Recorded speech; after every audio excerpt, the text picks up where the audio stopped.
Alléluia. Alléluia. Est-ce que quelqu'un comprend quelque chose?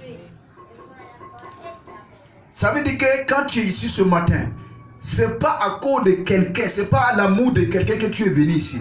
C'est pas l'amour de ton mari ou l'amour de pasteur ou sa femme que tu es venu. Tu es venu ici ce matin pour l'amour de ton Dieu. Alléluia. Voilà pourquoi tu ne dois pas sortir ici comme tu es venu.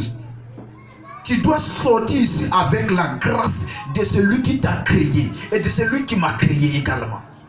Sache que ton effort pour Dieu n'est pas pour quelqu'un, c'est pour toi et ta famille et tes enfants et tes petits-enfants.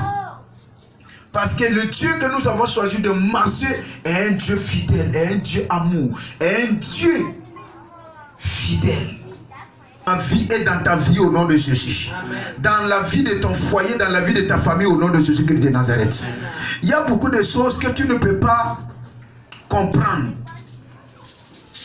Si toi-même tu ne te laisses pas entièrement à ce Dieu, parce que Dieu te préserve, il ne veut pas te montrer certaines choses, tu vas avoir peur et tu vas abandonner.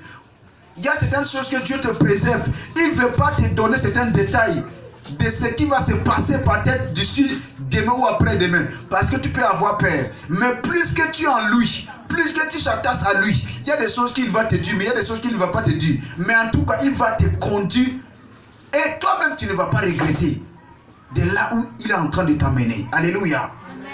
Tendons le moment précieux que Dieu a prévu pour vous. Si une femme a de courage et un homme a de courage, quel que soit ce que le monde va lui parler, quel que soit ce que la difficulté ou les difficultés vont lui parler, il ne va pas perdre son temps avec cela.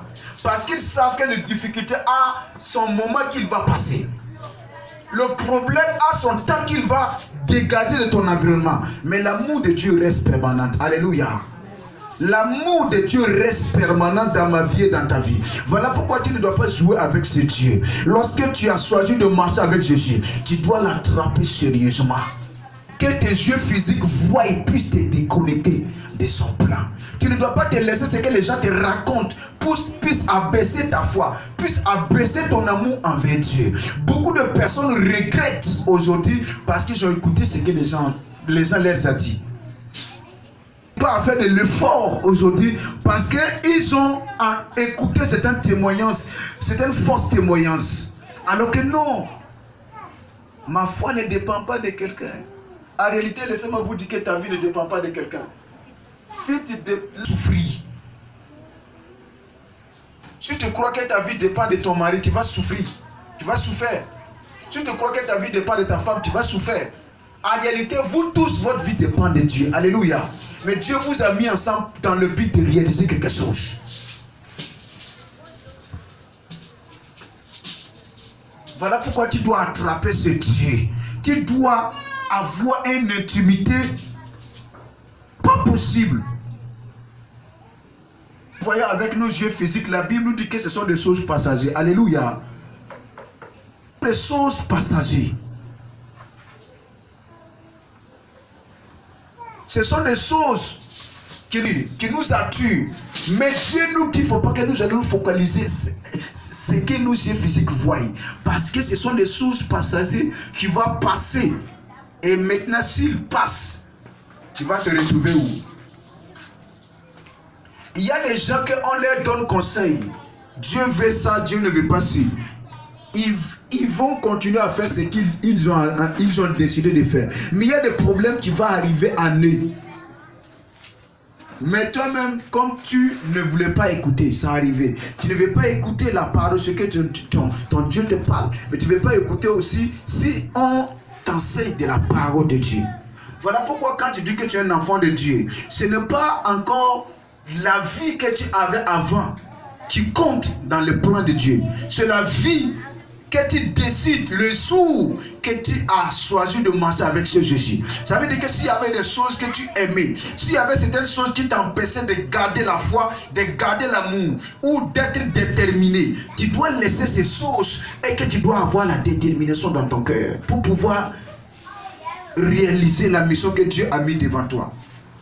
Tu traverses des problèmes. Dieu te voit dans ton problème. Mais des fois, Dieu te dit, ma fille, accorde-moi la force. Je ne suis rien.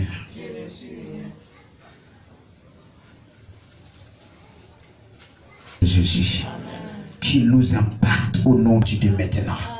Tout ce que ton Dieu t'a dit qu'il fera avec toi, je déclare et je prophétise qu'il le commence à partir de maintenant au nom de Jésus-Christ.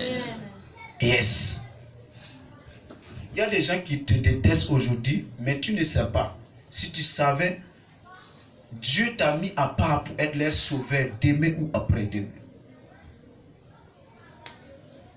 Et à chaque fois, Dieu fait cela pour la gloire de son propre nom. Parce que Dieu ne fait pas des choses pour glorifier quelqu'un. Il est jaloux. Donc il y a des plans qu'il a. Il y a certains plans. Et il y a certaines choses qui passent autour de nous. Ce n'est pas que Dieu ne nous voit pas. Ce n'est pas que Dieu ne voit pas les problèmes qui nous secouent. Mais parce qu'il veut que tu gardes le courage. Car un peu de temps, il va toucher quelqu'un, il va sauver peut-être les gens même qui sont en train de te secouer. Et je prie que Dieu passe par toi pour sauver une multitude de personnes au nom de Jésus. Que Dieu passe par toi pour sauver toute ta famille, pour sauver ta génération, pour amener ta génération à croire en lui au nom de Jésus-Christ. Voilà pourquoi ne t'étais pas. Cherche à progresser avec Dieu. Cherche à évoluer. Laisse les gens être égarés. Et toi, pousse. Pousse. Ne te laisse pas égarer. Hein.